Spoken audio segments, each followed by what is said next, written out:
Alright, so in this video, we will just focus on two questions, 7.9 and 7.11. Try yourself and pause the video now. 2,000 years later. Alright, so the first question is talking about the binding energy, which is calculated by, of course, E equal to mc squared also. But then pay attention, it is per nucleon. Nucleon means proton and neutron of the nucleus carbon-12. So in this case, we need to know the mass of the carbon-12. Wait, carbon-12 is simply the definition, right? So since 1U is 1/12 of a carbon atom, I think, was it? And so we just have to times 12 and minus the 6 electron, and we can find the nucleus of the carbon.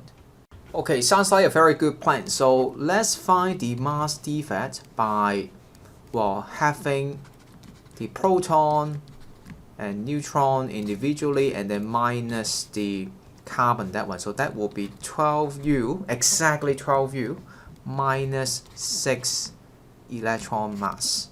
So yeah, that will be our plan. Alright, so just substitute and eventually you should find the answer of 0.09894U to be the mass defect. Okay, and so, wow, I don't have enough space. Maybe I'll write here. So with this mass defect, then we can find the energy to be 0.09894 in the unit of U multiply 931.5, which is the mega eV that we mentioned earlier. So eventually you have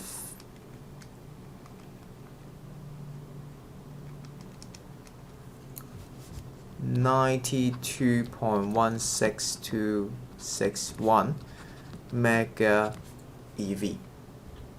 That's the binding energy.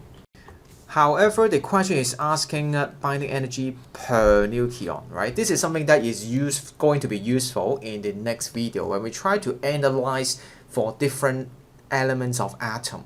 Okay, trust me, it's going to be very useful. So that's why scientists wanted to calculate per nucleon. And here is an example. Okay, so E divide 12 because you know it is with 12 nucleons. And so that will be the number divide 12.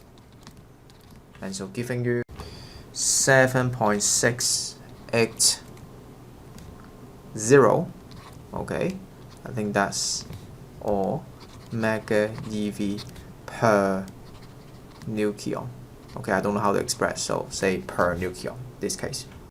Alright, next question is about nuclear fission. And one of the most famous nuclear fission reaction is about uranium. And this is how people are making, not making, but releasing energy in the nuclear power station using uranium. And also the nuclear weapon being used is also using uranium also.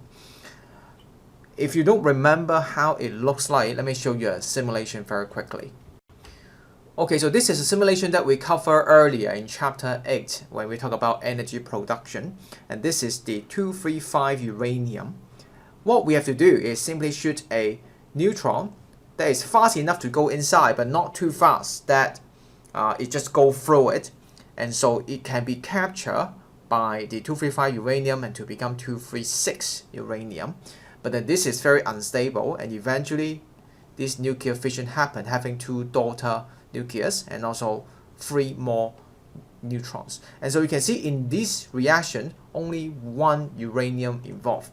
In the chain reaction, okay, because this is satisfying to see, so I always like to do this. This will be the chain effect happen in the nuclear power station or even in the nuclear weapon. And so for this question is simply an idea of dimensional analysis, because for one decay you only use 1 uranium. Alright, 235 actually means the mass, molar mass more precisely. So that means 235 gram per mole. This is something that you have learned in chapter 3. And again, that's the reason why I only teach you now when you learn about nuclear power plants basic idea and also things like the mole idea in chapter 3. So this is the mass per mole that we have, and we are trying to find out how much energy for 1 kg. So I guess eventually we want to find the number of uranium exactly in 1 kg, and we have to multiply it with 173 mega eV, because this is for 1 decay, for 1 uranium atom, and so that will be the total energy that we have. So we have to find out this n first. So think about this. We have to find out the n, and so this should be dimensionless. We want to find 1 kg. So that means we should use 1 kg, divide this, then we can convert this gram into kg. So that will be 0.235 kg. And then with this unit, kg and kg will cancel out, and leaving you with mole. So that we have to change the mole back to the whole number, and that will be multiplying with the Avogadro constant.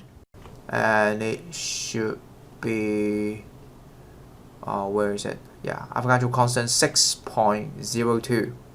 6.02 10 to the power of 23. And that should be the whole number.